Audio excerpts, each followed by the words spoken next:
whether Nero wanted it or whether Domitian was trying to kill him, I don't think, or whether Epaphroditus was trying to kill Nero, I don't think he was, used that he raised his hand against an emperor as excuse for executing him. And I think if Epaphroditus went, Josephus would have done it. Because I said he's the person that he dedicates on. So he's a very important sponsor. And I think in the Roman court, I can't go any deeper in that, there's a whole bunch of crypto-Christians that are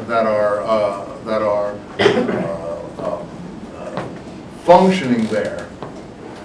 And in fact, we find out that the pseudo-Clementines, something most of you may or may not have heard of, which are written in the name of, they're called pseudo because the church considers them pseudo. But, you know, they're no more pseudo than any other document in this period. Clementines, I mean, I could call pseudo-Matthew, pseudo-Mark, they're all pseudo. You know, to call them the pseudo-Clementines makes you think negatively of them. False Clementines. False everything in this period, okay? False, let's see if I can, false Enoch. False Daniel. False second Isaiah, you know, and so on and so forth. If you like it, you don't call it pseudo. If you don't like it, you call it pseudo. So, I'm going to trip on your thing here. Yeah, me too. Yeah, I'll put it over there just to make sure that I know. Works for me. Okay. So,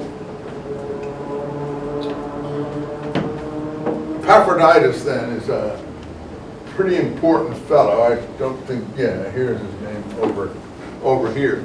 And that's who he dedicated all his work to.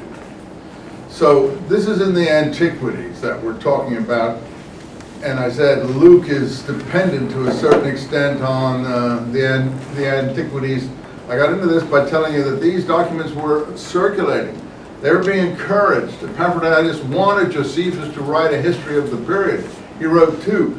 He wanted information. His group wanted information about Palestine in this period. They used Josephus as a source of this. And for a while, Epaphroditus, and I think this is the same person that was Paul's traveling companion. And that's not a provable point, but how many Epaphroditus are running around, you know, in this period? So you look in Philippians, how many are being sent to Nero's court? You know, I mean, what, there were two Epaphroditus running around Nero's court? I kind of doubt. Two Epaphroditus interested in Middle Eastern Jewish things? I don't think so. But anyway, that's for you people to think about the rest of your life. I just want to point that out. So, yes, these things were being thought about. So, in the Gospel of Luke, the census of Cyrenius is the trigger for his birth narrative. So Jesus is born in 7 AD in the Gospel of Luke, 6 to 7 AD. And I've said in all my other classes I've ever taught that one cancels the other out. You can't reconcile the two accounts. Well, what people do is they conflate. You know what conflate means? They put the two accounts together. And they make a single account in their mind. So Jesus is born in a manger, and there's a star over Bethlehem, and there's no room at the inn, and Herod wants to kill all of the Jewish children, and so on. They conflate the two accounts, but you can't. Two accounts are mutually contradict each other, mutually contradictory. In fact, they mutually destroy each other.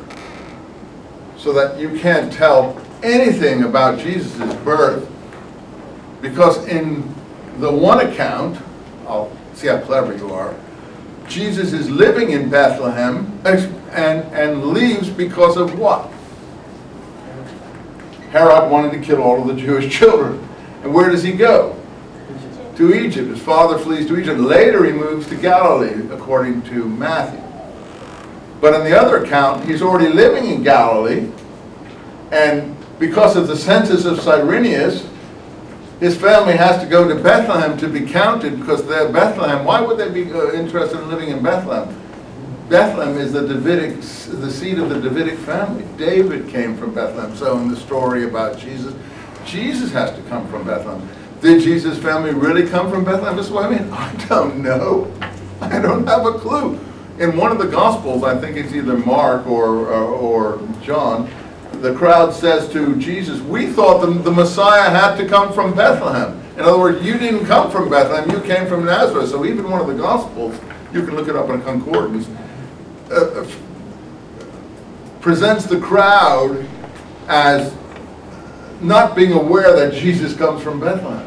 So I'm no better than the crowd. I don't know where he came from, frankly. I'll assume if he's called the Nazarene or that his family or the Galilean or something like that, that he comes from the Galilee someplace originally. Well, whether he was born in Bethlehem or not, both Gospels go to great pains to get him there because of the Davidic claims to be a son of David. But these are all, to my mind, literary matters. Anyway, I don't want to go into a big argument. You can believe whatever you want. You're a free person. I'm just saying that there are problems and difficulties here, and you have to try to wrestle with them to your own satisfaction. Okay, so Luke goes to great pains to get Jesus to Bethlehem to be born. Well, look, come on. You mean to say the whole Roman world was running all over the place to go home because there was a census going on? I mean, I can't even imagine that was happening. I mean, the whole place would have been in chaos. People would have been running all over the place, and you know, it would have been like, you know, total, you know, as I said, total anarchy. I don't think that you probably had to go home to your family seat to be counted because of a census going on. I just can't imagine that the Romans were that inefficient. So I don't know much about the Roman censuses. You can do some study of them. But Luke's, the way Luke presents it, Jesus is going to Bethlehem to get born. So because of the David thing. And therefore we get the manger thing. Because why? There's no room at the inn. There's no room at the inn, so we get the creche, and in every shopping plaza from California to Vermont, there's a creche. There's a manger. But a lot of the pagan deities were born in mangers too, so it's not clear. We even have Manger Square in Bethlehem, of course. It's not clear if that was a characteristic of some of these man-god birth scenarios. I don't think you'd be born in a manger in Palestine in December, let me tell you. Up in the mountains, it'd be pretty bloody cold up there, and the lambs and things wouldn't be skipping and so on. But look, that's because all this is